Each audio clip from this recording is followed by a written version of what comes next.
Alright, hear me out. I know a lot of people clicked on this video with the intention of disagreeing with me, but before we get started, I want to make some things very, very clear. First off, I am not doing this to be a contrarian simply for the sake of it. This is not me trying to always disagree with the popular opinion. I do that sometimes, sure, but this isn't one of those cases. Second, the game itself is great. God of War is a phenomenal experience, so to any who click through hoping to have their negative pre-existing opinions validated, there really won't be much of that to go around. But if you came here with the mindset that however good it is, and regardless of how refreshing the concept, execution, graphics, and other atmosphere elements in the game are, it is not a 10 out of 10 still, then this might just be the video for you.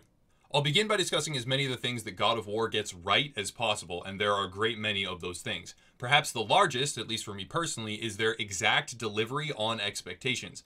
In an industry where companies routinely lie, and I'm not trying to be overly dramatic here, I mean they literally lie, they doctor footage, and they display false advertising practices at conventions and conferences to sell their product more efficiently. That is truly what happens. It is beyond refreshing in an industry where that's normal to see a game like God of War that actually outperforms its previous demos in the graphics category. The game legitimately looks better now than it did on the PS4 Pro at E3 when it was previously shown.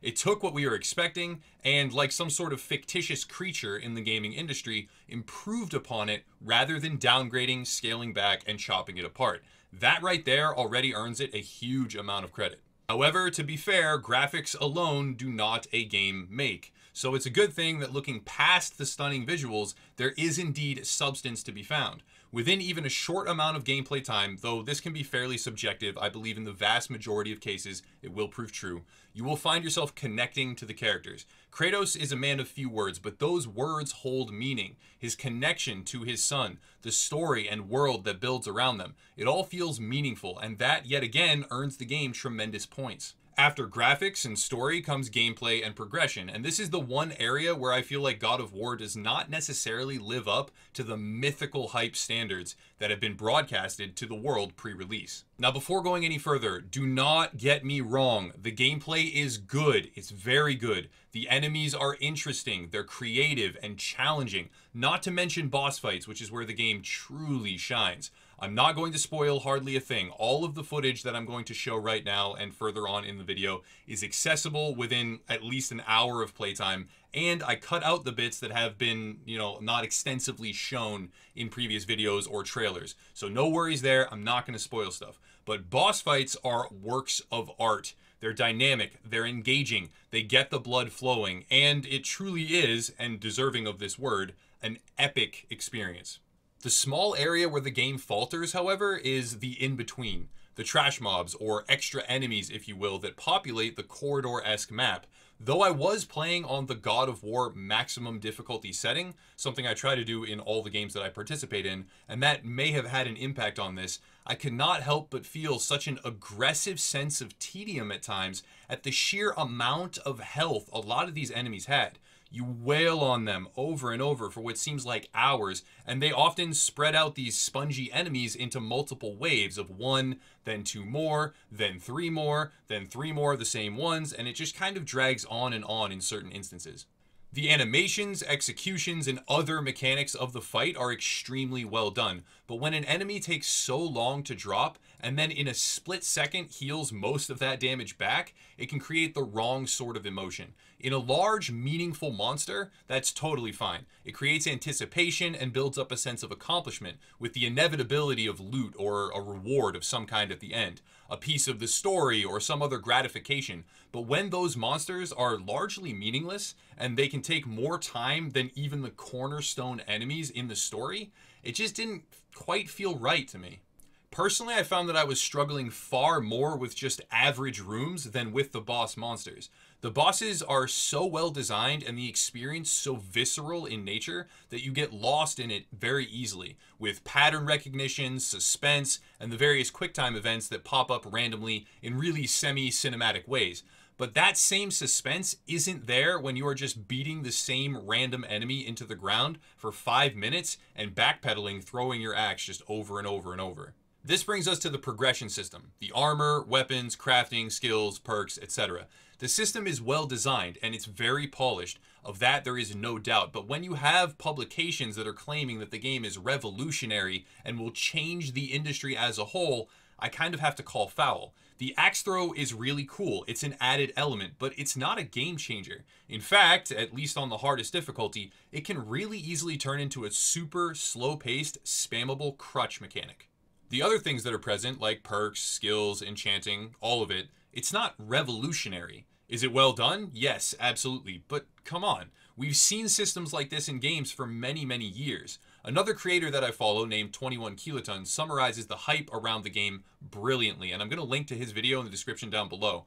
And don't get me wrong, again, I feel like I need to keep saying this. I am not claiming that the game is bad. I'm not claiming that at all, in the slightest.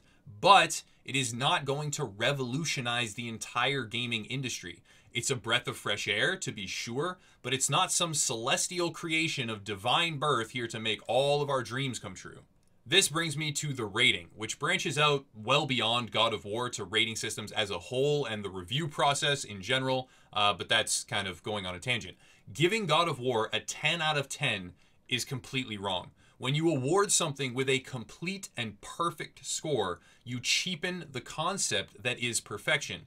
It's largely symbolic, I get that, but games should net 9s or 9.5s. I mean, heck, even 9.9. But the moment that marker hits 10, you are saying that it cannot be better, ever, in any way, shape, or form. And that is simply untrue, categorically. Not only is it untrue here, but it's untrue of humanity and life and the universe and everything. Things can always be improved or changed, made better. Because something is already amazing does not mean that we should resign ourselves to accepting that as the pinnacle or the peak.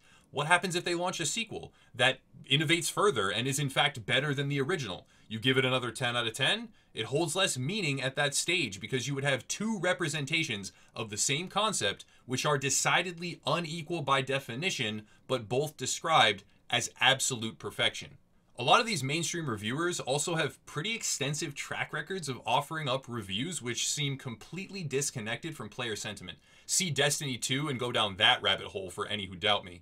In this case, there is not a large discrepancy, but historically, these reviewers have been all over the place. And it begs the question, who is talking to who about what behind closed doors before these reviews and articles even come out? Because at the topmost rung of any industry or field, leaders and kind of industry professionals, they communicate. That's just a fact.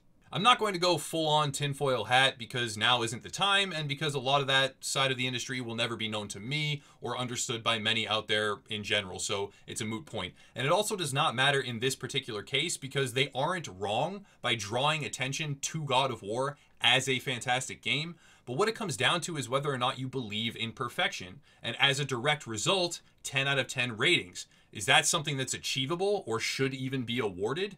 I say no.